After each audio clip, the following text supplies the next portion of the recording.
بسم اللہ الرحمن الرحیم۔ ابھی اگلا مسئلہ جو ہم ڈسکس کرنے جا رہے ہیں بڑا اہم مسئلہ ہے، آج کل ہمارے یہاں پر عموماً ڈسکس کیا جاتا ہے کہ کیا یہ ہمارے پاس کتب ہے، بخاری ہے، مسلم ہے، اور عام طور پر یہ بھی کہا جاتا ہے بخاری مسلم چونکہ صحیح احادیث کا مجموعہ ہے، لہٰذا صحیح احادیث کو پڑھ کے خود ہی نتائج انسان اخذ کر دیتا ہے، عقل ہے، شعور ہے، سمجھدار ہے، تو وہ احادیث صحیحہ کو پڑھے اور اس سے نتائج اخذ کرے۔ ایکسپرٹ اوپینین کی ہمیں ضرورت نہیں ہے، ہم احادیث صحیحہ کو خود بھی پڑھ سکتے ہیں، خود بھی حل کر سکتے ہیں۔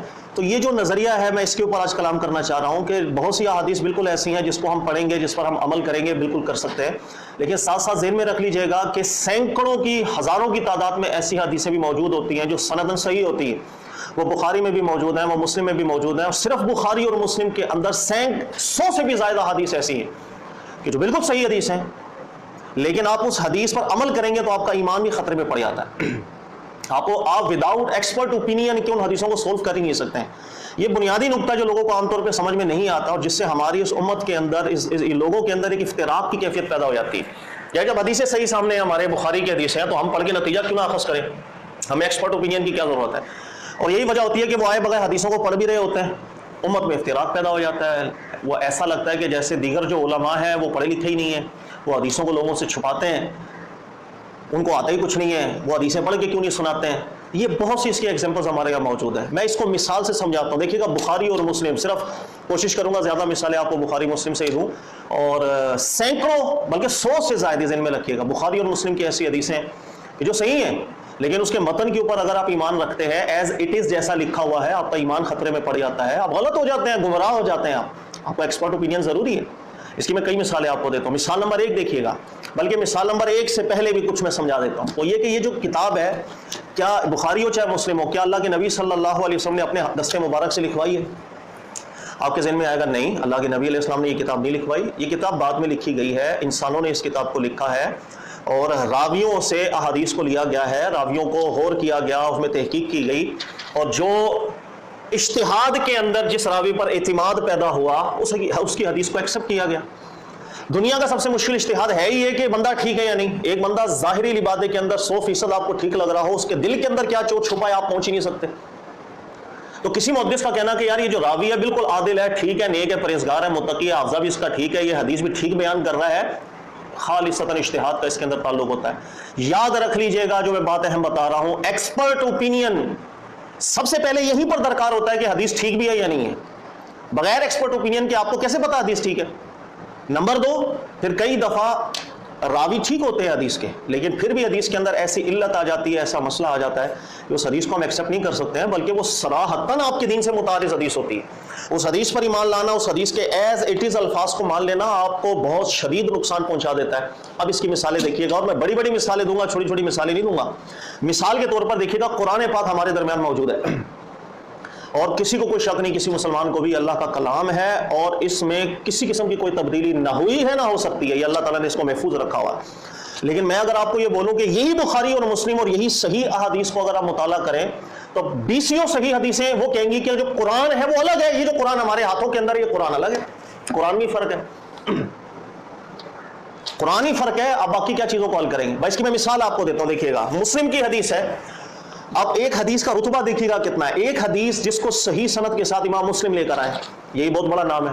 میں کہہ رہا ہوں اسی حدیث کو ترمذی بھی صحیح سند کے ساتھ لے کر آیا ہو، اسی حدیث کو ابو داؤد بھی صحیح سند کے ساتھ لے کر آیا ہو، نسائی بھی صحیح سند کے ساتھ لے کر آیا ہو، مسند احمد بن حنبل میں بھی یہ روایت ہو صحیح سند کے ساتھ مسلم کی شرط کے اوپر، اسی حدیث کو موطا امام مالک بھی لے کر آیا ہو صحیح سند کے ساتھ۔ میں کہہ رہا ہوں اس حدیث کا رتبہ کیا ہوگا، آپ مجھے بتائیں۔ یقیناً اس حدیث کا رتبہ بہت اعلیٰ ہوگا کہ جس کو مسلم بھی صحیح طور پر لے کر آیا، ابو داؤد بھی، نسائی بھی، ترمذی بھی، موطا امام مالک بھی، مسند احمد بن حنبل بھی، 6 کتب صحیح سند کے ساتھ حدیث کو لے کر آئے، لیکن وہ حدیث صحیح ہے، لیکن اس کے متن پر آپ ایمان رکھیں گے تو اللہ کے بندو آپ کا ایمان خطرے میں پڑ گیا، اس لیے کہ یہ جو قرآن ہمارے پاس موجود ہے، اس قرآن میں سورہ بقرہ کی آیت دیکھیے گا، اللہ نے فرمایا حافظوا علی الصلوات والصلاۃ الوسطی وقوموا للہ قانتین، حافظوا علی الصلوات، نمازوں کی حفاظت کرو، والصلاۃ الوسطی، درمیانی نماز کی بھی حفاظت کرو، وقوموا للہ قانتین، اور باادب اللہ کے سامنے کھڑے ہو جایا کرو۔ یہ قرآن پاک کی آیت ہے، جو قرآن ہمارے پاس موجود ہے، جو صدیوں سے چلتا آ رہا ہے، اس قرآن میں یہ آیت لکھی ہے، لیکن صحیح حدیث، مسلم کی صحیح حدیث، ابو داؤد کی صحیح حدیث، نسائی کی صحیح حدیث، ترمذی کی صحیح حدیث، مسند احمد بن حنبل کی صحیح حدیث، موطا امام مالک کی صحیح حدیث، وہ کہہ رہی ہے یہ آیت غلط ہے جو لکھی ہوئی ہے قرآن پاک کے اندر۔ اور اس حدیث کے الفاظ یہ ہیں کہ ام المومنین عائشہ صدیقہ رضی اللہ تعالیٰ عنہ کو جب پتہ چلا لوگ اس آیت کو یوں پڑھ رہے ہیں حافظوا علی الصلوات والصلاۃ الوسطی وقوموا للہ قانتین، تو ام المومنین نے ان کو بلایا اور کہا یہ آیت ایسی نہیں ہے، بلکہ یہ آیت اس طرح ہے حافظوا علی الصلوات والصلاۃ الوسطی والصلاۃ العصر وقوموا للہ قانتین،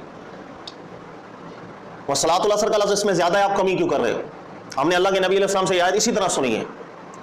اب سوال یہ ہے کہ دونوں طریقے سے قرآن کو، یہ کوئی قرأت کا فرق نہیں ہے، یہ الفاظ کی کمی اور زیادتی کا مسئلہ ہے، دونوں سے نتائج الگ ہو رہے ہیں، اس لیے کہ صلاۃ وسطیٰ خود نماز اثر ہے، لیکن اگر آیت اس انداز میں ہو کہ حافظوا علی الصلوات والصلاۃ الوسطی والصلاۃ العصر، تو اس کا مطلب ہے صلاۃ عصر الگ ہے اور والصلاۃ الوسطی الگ ہے۔ اب سوال یہ کہ ایک قرآن ہمارے پاس موجود ہے، اس میں اس آیت میں صلاۃ العصر کا لفظ نہیں ہے، لیکن صحیح حدیث میں ذکر ہے کہ صلاۃ العصر کا لفظ اس آیت میں ہے، یعنی ہمارے پاس جو قرآن موجود ہے وہ ناقص ہے، تو یہ صحیح حدیث تو کہہ رہی ہے کہ آپ کا قرآن غلط ہو گیا، نعوذ باللہ من ذالک، اس میں کمی ہو گئی ہے۔ اب یہ صحیح حدیث ہے مسلم، ابو داؤد میں، ترمذی میں، نسائی میں، مسند احمد بن حنبل میں، موطا امام مالک میں، لیکن ایکسپرٹ اوپینین کو اگر آپ نے نہیں پڑھا اور آپ اس حدیث صحیح کو پھر قرآن پر اعتراض کر دو، کیا صحیح حدیثوں کا قرآن الگ ہے اور یہ جو قرآن ہمارے درمیان موجود ہے یہ الگ ہے؟ مولانا یہ حدیثیں چھپاتے کیوں ہیں بھائی؟ یہ اعتراض میں کرنے لگ جاؤں؟ صحیح حدیثوں کی بنیاد پر بولو، جو قرآن تمہارے پاس موجود ہے، تمہارے بابوں کے ذریعے سے جو قرآن آپ کے پاس آیا، یہ قرآن وہ نہیں ہے جو اللہ کے نبی علیہ السلام نے قرآن پڑھا، اور یہ آپ کے سامنے صحیح حدیث پیش کر دو اور بولو کہ صحیح حدیث میں ہے یہ آیت اس طرح ہے، وحافظوا الصلاۃ الوسطی والصلاۃ العصر کا لفظ زیادہ ہے اس آیت کے اندر، جو آپ لوگوں نے غائب کر دیا، آپ کے بابوں نے غائب کر دیا، اور خدا کا واسطہ ہے یہ حدیث چاہے صحیح ہے، اللہ کے نبی علیہ الصلوۃ والسلام سے نہ آپ نے سنی تھی نہ میں نے سنی تھی، یہ راویوں کی باتیں ہیں، اس لیے ایکسپرٹ اوپینین آپ جتنے بھی شارحین کو پڑھیں گے جو ایکسپرٹس تھے محدثین، ان سب نے ذکر کیا ہے کہ یہ چاہے حدیث صحیح ہو لیکن اس پر عمل نہیں کیا جا سکتا، اس لیے کہ اس حدیث پر عمل کرنے کا مطلب یہ ہے کہ آپ کا قرآن نعوذ باللہ من ذالک ناقص ہو گیا۔ قرآن کامل ہے، قرآن کی حفاظت اللہ فرما رہے ہیں، یہ جو راوی سے ہم تک حدیث پہنچی ہے چاہے صحیح ہو، وہ اللہ کے نبی علیہ السلام نے تو نہیں فرمایا تھا یہ حدیث صحیح ہے، اور راوی سے کہیں غلطی ہو رہی ہوگی، حدیث پر عمل ہم نہیں کر سکتے ہیں۔ سینکڑوں مثالیں بیٹا اس کی موجود ہے بخاری مسلم کے اندر ہی کہ بہت سی حدیثیں ایسی آتی ہیں کہ جس کے متن پر اعتراض ہوتا ہے، تو آپ ایکسپرٹ اوپینین کے بغیر کیسے حدیثوں کو حل کریں گے؟ ہاں بہت سی حدیثیں سیدھی سیدھی ہیں، اس کے متن میں بھی اعتراض نہیں ہوتا، وہ انسان پڑھ کے حل بھی کر لیتا ہے، اس پر عمل بھی کر لیتا ہے، لیکن اس کا یہ مطلب نہیں ہے کہ تمام کی تمام احادیث کو آپ خود پڑھنے لگ جائیں اور خود حل کرنے لگ جائیں، آپ کا ایمان خطرے میں پڑ سکتا ہے۔ یہ حدیثیں راویوں کی لکھی حدیثیں ہیں، اس لیے ایکسپرٹ اوپینین بہت ضروری ہوتا ہے، ایکسپرٹس اس کے متن کے اوپر آپ کو کنفرمیشن دیں، اب آپ اس کے متن کو ایکسیپٹ کر سکتے ہیں ورنہ نہیں کر سکتے ہیں۔ اس کی میں چند مثالیں اور آپ کو دیتا ہوں، دیکھیے گا بخاری کی حدیث ہے، یہ بھی امام بخاری لے کر آیا، 2050 حدیث نمبر ہے، قرآن پاک کی آیت ہے سورہ بقرہ کی، لیس علیکم جناح ان تبتغوا فضلا من ربکم، کہ تم پر کوئی گناہ نہیں ہے کہ تم لوگ اللہ کا فضل تلاش کرو، روزی کا حلال کماؤ، یہ قرآن کی آیت ہے، لیکن بخاری کی حدیث کے اندر ذکر ہے، صحیح حدیث ہے، اعلیٰ درجے کی، بخاری لے کر آیا بھائی اس حدیث کو، بخاری کہہ رہے ہیں کہ یہ آیت اس طرح نہیں ہے، آپ غلط، آپ کے پاس جو قرآن ہے وہ غلط ہے۔ حضرت عبداللہ ابن عباس کہہ رہے ہیں یہ آیت اس طرح ہے، لیس علیکم جناح ان تبتغوا فضلا من ربکم فی مواسم الحج، یہ لفظ بھی ہے اس آیت کے اندر کہ حج کے موسم کے اندر جاؤ آپ روزی کماؤ، کوئی فرق نہیں، فی مواسم الحج کا لفظ اس آیت میں ہے، حضرت عبداللہ ابن عباس کا، ان سے جو مروی آیا ہے صحیح حدیث۔ تو اب اس صحیح حدیث کی بنیاد پر میں بولوں یہ جو قرآن میرے پاس موجود ہے اس میں لفظوں میں کمی ہو چکی ہے، نعوذ باللہ من ذالک، خدا کا واسطہ ہے، کیا لوگوں کو ہم تربیت دے رہے ہیں جسے فتنے امت میں پھیل رہے ہیں؟ اور صحیح حدیث کا ہرگز یہ مطلب نہیں ہوتا وہ از اکول ٹو قرآن بن گیا، وہ راویوں کی باتیں ہوتی ہیں، اس میں ایکسپرٹ اوپینین کا بڑا دخل ہوتا ہے، محدثین کو پڑھا جاتا ہے کہ اس کے متن پہ کوئی اعتراض تو نہیں، کئی حدیثیں سینکڑوں کی تعداد میں حدیث صحیح ہوتی ہے، اس کا متن خراب ہوتا ہے، بلکہ متن پر ایمان رکھنا آپ کے ایمان کو خراب کر دیتا ہے۔ تو اب سوال یہی ہے کہ میں اگر یہ بولوں فتنہ پیدا کرنا چاہوں اگر اس امت کے اندر، بڑا آسان ہے، اور میں یہ بولوں کہ بھائی صحیح حدیث کا قرآن اور آپ کے پاس جو قرآن ہے جو آپ کے بزرگوں سے آپ تک پہنچا وہ اور، میں غلط ہوں، مجھے معلوم ہے میں غلط ہوں، اس لیے کہ یہ قرآن ٹھیک ہے جو ہمارے ہاتھوں میں موجود ہے، ہمارے گھروں میں موجود ہے، یہ حدیثیں ٹھیک نہیں جو چاہے صحیح ٹائٹل کے ساتھ کتابوں میں موجود ہے، اس لیے کہ تمام ایکسپرٹس جتنے گزرے ہیں حدیث کے وہ واضح کرتے چلے گئے ہیں کہ حدیث ٹھیک نہیں ہے، اس کا متن پہ اعتراض ہے، قرآن اللہ کی حفاظت کے اندر ہے، تو ہم ان روایتوں کو ماننے کا مطلب ہے ہم قرآن بدلتے پھریں، نعوذ باللہ من ذالک، ہم اس حدیث کو قبول نہیں کر سکتے ہیں، اس کے متن پر اعتراض۔ تو یہ میں بہت سی مثالیں اس کی، آپ قرآن پاک کی میں بہت مثالیں دے سکتا ہوں صرف آپ کے یہ ان کتب سے، بخاری، مسلم، ترمذی، نسائی، ابو داؤد، اس سے۔ اسی طرح ایک اور مثال ہے، آپ مسلم کی حدیث ہے، عائشہ صدیقہ رضی اللہ تعالیٰ عنہ سے مروی ہے، غور کیجیے گا لفظوں پر، وہ کہتے ہیں کہ 5 رضاعات ایسی تھیں کہ جن سے حرمت مدارہ ثابت ہوتی ہے، یعنی 5 دفعہ بچہ دودھ پیے تب جا کے حرمت رضاعت ثابت ہوتی ہے، دودھ کا رشتہ قائم ہوتا ہے، 1-2 دفعہ پینے سے نہیں ہوتا۔ پھر آگے الفاظ دیکھیے گا، عائشہ صدیقہ بیان کرتی ہیں اللہ کے نبی علیہ الصلوۃ والسلام اس دنیا سے تشریف لے گئے، وفات ہو گئی، ہم اس کو یعنی 5 رضاعات پر حرمت رضا صاحب، یہ قرآن کی آیت تھی، اللہ کے نبی علیہ السلام کے فوت ہونے کے بعد بھی قرآن میں ہم اس کو تلاوت کیا کرتے تھے اس آیت کو۔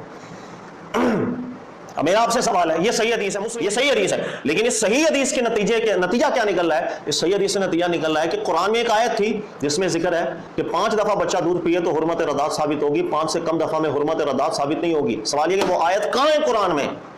آپ کے اور میرے پاس جو قرآن اللہ کا کلام موجود ہے اس میں تو یہ آیت ہے نہیں، تو غائب ہو گئی قرآن کی آیت، نعوذ باللہ من ذالک۔ تو یہ صحیح حدیث کا تو مطلب ہے آپ کا قرآن ناقص ہے۔ میں پھر دعویٰ کرنے لگ جاؤں ان تمام صحیح حدیثوں کی بنیاد پر کہ صحیح حدیث کا قرآن اور ہے، آپ کے پاس جو قرآن ہے جو آپ کے بزرگوں بڑوں سے آپ تک پہنچا وہ قرآن کوئی اور ہے۔ میں امت میں فتنہ پیدا کر رہا ہوں اور کچھ بھی نہیں کر رہا، اس لیے کہ میں اچھی طرح جانتا ہوں کہ فن حدیث دنیا کا سب سے مشکل اجتہادی فن ہے۔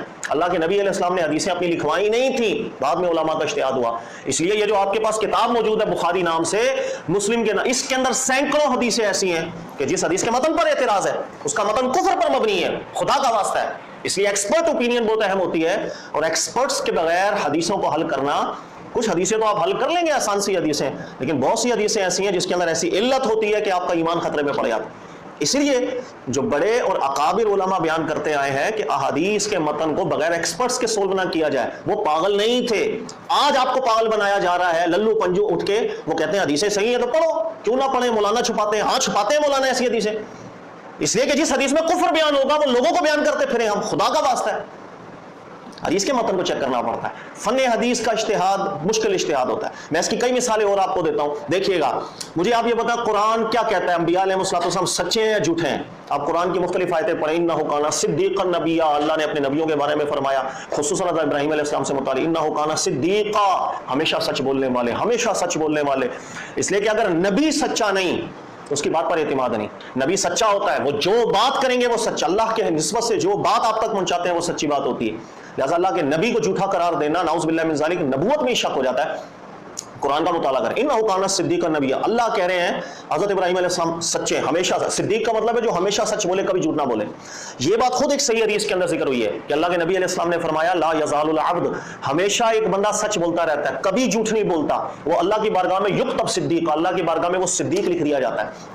یہ خود صحیح حدیث میں ذکر ہے کہ جو بندہ ہمیشہ سچ بولتا ہے، کبھی جھوٹ نہ بولے، اللہ کی بارگاہ میں اس کو صدیق کہتے ہیں۔ تو صدیق کا مطلب ہے جو ہمیشہ سچ بولے، کبھی جھوٹ نہ بولے۔ اور اللہ نے قرآن میں حضرت ابراہیم علیہ السلام کو صدیق فرمایا، انہ کان صدیقا نبیا، حضرت ابراہیم علیہ السلام ہمیشہ سچ بولنے والے ہیں۔ اب قرآن یہ کہہ رہا ہے، اب دیکھیے گا بخاری کی حدیث ہے، صحیح حدیث ہے، صحیح ہے، راوی سارے ٹھیک ہیں، اور صحیح حدیث ہے کہ حضرت ابراہیم علیہ السلام لم یکذب ابراہیم الا ثلاثا، حضرت ابراہیم علیہ السلام نے 3 دفعہ جھوٹ بولا ہے۔ اثنان فی اللہ، ارے 2 دفعہ تو اللہ کے بارے میں بھی جھوٹ بول دیا۔ انا للہ و انا الیہ راجعون، یہ صحیح حدیث ہے، کیا کریں گے آپ؟ تو آپ اس صحیح حدیث کی بنیاد پر خدا کا، اللہ کے نبیوں کو جھوٹا قرار دینے لگ جائیں گے، یعنی اللہ کے بارے میں بھی نبی جھوٹ بول دیتے ہیں، تو نبوت کہاں گئی؟ نبوت کا سچا ہونا کہاں گیا؟ اللہ کا نبی اللہ کے بارے میں کبھی جھوٹ نہیں بول سکتا، کیسے بولے گا؟ بھائی ایمان تو نام ہی اس چیز کا ہے کہ اللہ کے نبی ہیں، سچے ہیں، اللہ کی طرف سے جو بات ہمیں کہیں گے وہ سچ ہے، اس میں کوئی شک نہیں ہے۔ لیکن حدیث کہہ رہی ہے کہ لم یکذب ابراہیم الا ثلاثا اثنان فی اللہ، 2 دفعہ تو اللہ کے بارے میں اللہ کا نام لے کے جھوٹ بول دیا حضرت ابراہیم علیہ السلام نے، انا للہ و انا الیہ راجعون۔ اس لیے آپ ایکسپرٹس کو پڑھیں گے، انہوں نے اس کے متن کو ریجیکٹ کیا ہے کہ ابراہیم علیہ السلام نے کوئی جھوٹ نہیں بولا، نہ اللہ کے بارے میں بولا، نہ کسی کے بارے میں۔ اس کی یا تعویل کی جائے گی یا اس کے متن کو ریجیکٹ کر دیا جائے گا۔ تو بہت سی بیٹا حدیثیں صحیح ہوتی ہیں، لیکن اس کے متن پر آپ ایز اٹ از عمل کر لیں گے تو آپ کا ایمان خطرے میں پڑ گا۔ اور صرف بخاری اور مسلم کی میں بار بار آپ کو کہہ رہا ہوں 100 سے زائد حدیثیں ایسی ہیں کہ جس کے متن پہ شدید اور اعلیٰ درجے کا اعتراض ہوتا ہے، آپ کیسے اس کو وداؤٹ ایکسپرٹ اوپینین حل کرتے ہیں؟ اللہ تعالیٰ عافیت عطا فرمائے۔ آج کل ہمارے یہاں فتنہ ہے کہ یار حدیثیں صحیح حدیثیں آپ پڑھیں اور حل کریں، لوگ چھپاتے ہیں، خدا کا واسطہ ہے، ایکسپرٹ اوپینین کے بغیر حدیثوں کو حل کرنے لگے ہیں آپ، اور صرف یہ کہ صحیح ہے۔ اچھا یہ بتائیں کہ حدیث کو صحیح کس نے کہا؟ کہ اللہ کے نبی علیہ السلام نے فرمایا حدیث صحیح ہے؟ آپ بولیں گے نہیں، محدثین نے لکھا حدیث صحیح ہے۔ تو جو محدث خود غیر نبی ہے، اگر وہ کسی حدیث کو اجتہاد میں صحیح کہہ بھی جائے تو اس سے قطعی درجہ حاصل ہو جاتا ہے کہ وہ قطعی طور پر اللہ کے نبی صلی اللہ علیہ وسلم کا فرمان علی شان ہے، خدا کا واسطہ۔ یہ اجتہادی فن ہے، اس کو اجتہاد میں رکھا جائے، اور ایکسپرٹ اوپینین کے بغیر، ایکسپرٹس کے بغیر، جو بڑے بڑے شارحین گزرے ہیں، محدثین گزرے ہیں، ان کے بغیر حدیثوں کو حل کرنا بالکل گمراہی میں لے کے جاتا ہے۔ ایگزامپلس دے رہا ہوں آپ کو میں، یہی امام بخاری ہے، اس کی شروع کرو آپ کتاب تو پہلے آتا ہے، شروع کے اندر ہی آتا ہے کہ اللہ کے نبی علیہ السلام پر وحی کیسے نازل ہوئی۔ تو حدیث ہے، کہتے ہیں کہ اللہ کے نبی علیہ السلام سے خود پوچھا گیا تو اللہ کے نبی علیہ السلام نے فرمایا کبھی یاتیہ الوحی، ہمارے پاس وحی آتی ہے، مثل سلسلۃ الجرس، گھنٹی کی جھنکار کی طرح ہمارے پاس وہ آتی ہے وحی۔ یہ امام بخاری نے شروع میں ہی حدیث لے کر آئے۔ اب شروع میں ہی چیپٹر میں یہ حدیث آئی، حدیث صحیح ہے، اعلیٰ درجے کی صحیح ہے، لیکن اس کے متن پہ اعتراض ہے. کیوں؟ مسلم کے اندر صحیح حدیث ہے، اللہ کے نبی علیہ الصلوۃ والسلام فرماتے ہیں کہ فرشتوں کو گھنٹی کی جھنکار بالکل پسند نہیں، یہ آواز ہی فرشتوں کو پسند نہیں ہے، اللہ کی مخلوق کو یہ آواز ہی پسند نہیں. تو جو آواز فرشتوں کو پسند ہی نہیں ہے، اسی آواز کے ساتھ وہ وحی لے کر آتے ہیں اللہ کے نبی علیہ السلام کے پاس. حل کریں اس مسئلے کو. پھر آپ کو یہاں تعویل کرنی پڑے گی یا متن پر اعتراض کرنا پڑے گا. آپ کو ایز اٹ از اس حدیث کو ایکسیپٹ کر ہی نہیں سکتے، آپ پر اعتراض آئے گا. محدثین نے بھی اعتراض کیا، ابھی چاہے حدیث صحیح ہے لیکن اس کے متن کو حل کرنا ایکسپرٹس کے بغیر آپ کر نہیں سکتے ہیں.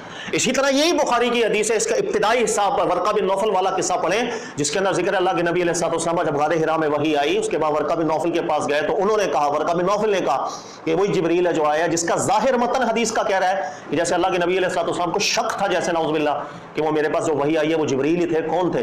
تو پھر ورقہ بن نوفل نے تصدیق کی تو ایک قطعی کیفیت پیدا ہوئی کہ ہاں یہ وحی اللہ کی طرف سے ہی ہے. اس کے ظاہر پر ایمان رکھو تو آپ کا ایمان خطرے میں پڑ گیا. اس لیے کہ اللہ تو قرآن پاک کی جو جب اللہ کی طرف سے پیغام وحی نبوت آتی ہے اس کو ایک شان سے اللہ بیان کرتے ہیں. سورہ نجم کا مطالعہ کریں، لہٰذا ایز اٹ از اس واقعے کو بھی نہیں مان سکتے. ایکسپرٹس کو پڑھیے گا، انہوں نے اعتراض کیا، انہوں نے کہا یہ واقعہ ایسا نہیں ہے جس طرح لکھا ہوا آ گیا. تو اس کی سینکڑوں مثالیں ہیں صرف بخاری میں، اس کی سینکڑوں مثالیں ہیں صرف مسلم کے اندر. یاد رکھ لیجیے گا، دہائیوں مثالیں ہیں کہ بخاری اور مسلم کے اندر ہی بہت سی حدیثیں ہیں جو صحیح ہیں لیکن اس کے متن کو ایکسیپٹ نہیں کیا جا سکتا، بالکل ایکسیپٹ نہیں کیا جا سکتا.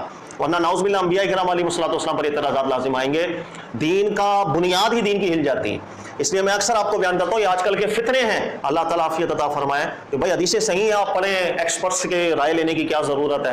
آسان سے دنیاوی لحاظ سے سمجھاؤں، انسانوں کا لکھا کوئی بھی فن ہے ایکسپرٹس کے بغیر آپ نہیں پڑھ سکتے. انسانوں کا لکھا، آپ میڈیکل کی کتابیں ملتی ہیں، میڈیکل نیٹ سے نہیں سرچ ہوتا، آپ خود بیمار ہو جائیں نیٹ سے سرچ کریں، سب کتابیں آپ کے پاس ہو، اپنا علاج خود کریں، کوئی بھی آپ کو رائے نہیں دے گا اور کہے گا کہ نہیں جی ایکسپرٹ سے آپ مشورہ لیں. ضروری نہیں ہر گرم بخاری ہو تو آپ نے گرم سمجھا، سمٹم سیم لگے اور آپ نے میڈیسن لینا شروع کر دی. آپ کہیں گے انسانوں کا بنا فن ہے، انسان کے ایکسپرٹس کے پاس جائے. آپ حدیث کا باب بھی یاد رکھ لیجئے گا، اللہ کے نبی علیہ الصلوۃ والسلام نے براہ راست حدیثیں لکھوائی نہیں ہیں، بعد میں علماء کا اجتہاد ہوا.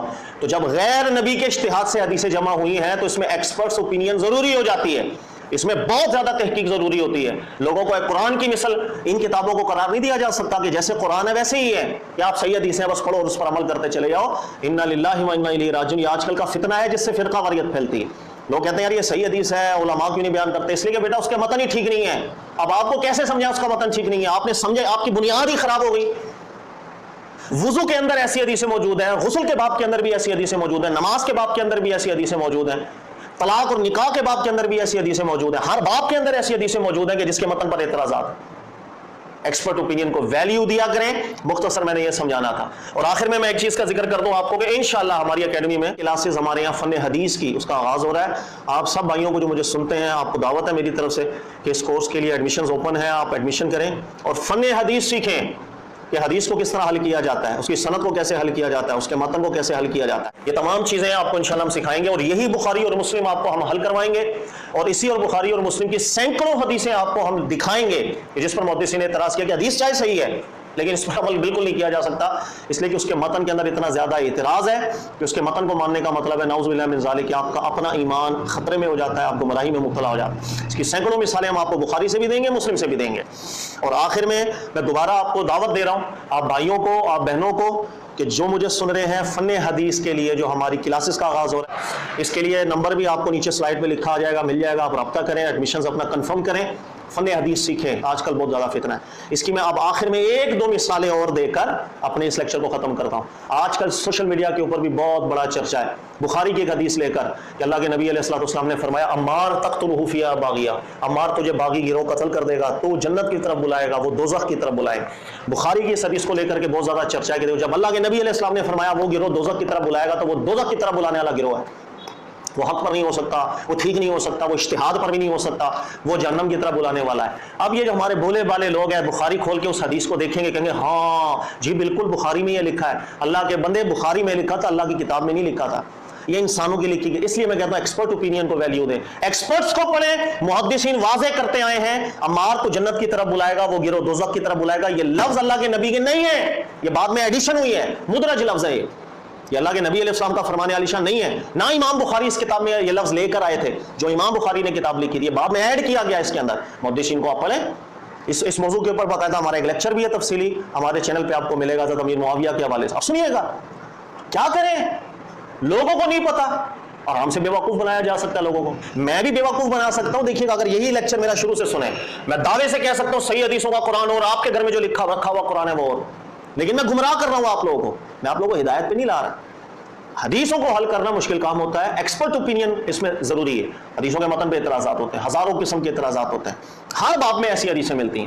لہذا میرا تمام بھائیوں بہنوں کو مشورہ ہے کہ ضرور آپ اس کورس میں ایڈمیشن لیں. انشاءاللہ مجھے امید ہے اللہ کی ذات سے آپ دعائیں دیں گے کہ جب آپ کو پتہ چلے گا حدیثوں کے متن کو کیسے سولو کیا جاتا ہے تو آپ انشاءاللہ ضرور دعائیں دیں گے کہ اللہ تعالیٰ نے آپ کو ایک گمراہ ہونے سے بچایا. انشاءاللہ. جزاک اللہ خیر.